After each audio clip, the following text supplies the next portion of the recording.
Karibu kwa mara nyingine tena mtazamaji wa The World News katika kipindi hiki cha ulimwengu wa siasa. Mimi ni Adam Hussein.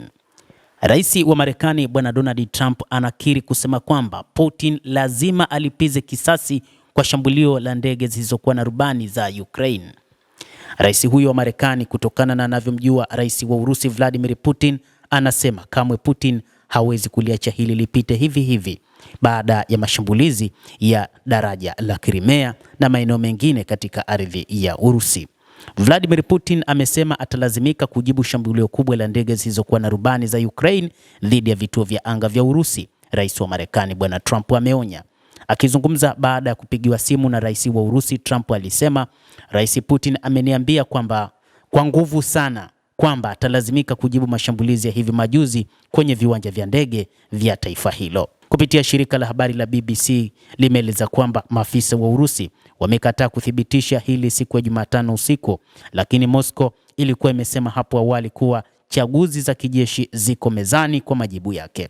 Trump alionya katika chapisho la mtandao wa kijamii wa Truth Social kwa simu hiyo iliyochukua zaidi ya saa moja, ambapo amesema haitaleta amani ya haraka kati ya Urusi na Ukraine. Shirika la habari linalomilikiwa na serikali ya Urusi RIA Novosti lilisema pia kwamba Putin alimwambia Trump kwamba Ukraine imejaribu kuvuruga mazungumzo na kwamba serikali ya Kiev kimsingi imegeuka kuwa shirika la kigaidi.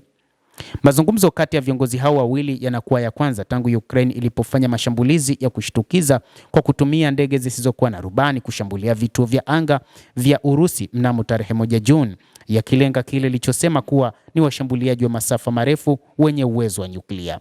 Trump alimwambia Putin katika mazungumzo ya njia ya simu kwamba Marekani haikupewa taarifa mapema kuhusu shambulio hilo. Msaidizi wa rais wa Urusi Yuri Ushakov alisema. Hata hivyo, rais wa Marekani ambaye mara kadhaa akionya kile kinachofanywa na Urusi, mashambulizi mazito yaliyofanywa na Urusi, lakini wakati huu amekuwa kimya kuonya Ukraine juu ya shambulizi hilo.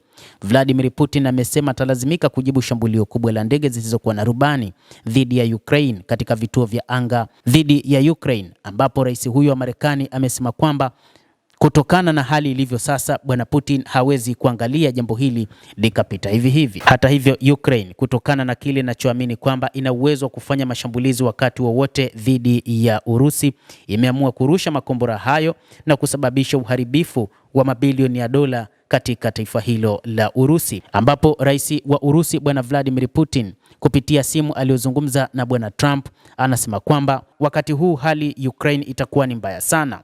Trump anatahadharisha kwamba amani ya Ukraine bado itakuwa ni ndoto, ambapo amesema katika simu nyingine na rais huyo ni kwamba hali itakuwa mbaya zaidi kwa watu wa Ukraine. Hata hivyo, bado hakutoa njia ya namna ambavyo anaweza akafanya ili kuzuia hatari hiyo, lakini ni wazi Urusi haitoweza kuachana na kulipiza kisasi kama ambavyo amesema Bwana Putin katika ukurasa wake wa Truth Social kwamba ingawa mazungumzo yalikuwa mazuri, lakini bado hayafungui njia ya kupatikana kwa amani ya haraka, lakini Kremlin ilisema yalikuwa yenye tija. Mazungumzo yao yamefanyika siku 3 baada ya Ukraine kushambulia kambi hizo za kijeshi za Urusi, ikisema imeharibu ndege kadhaa za thamani ya mabilioni ya dola pamoja na kuharibu daraja la Crimea. Endelea kutufuatilia mtazamaji, na usisahau kulike, usisahau kucomment, kadhalika na kusubscribe channel yetu hii ili upate habari hizi kwa mapana hapa The World News. Naitwa Adam Hussein, endelea kuwa nasi wakati wote.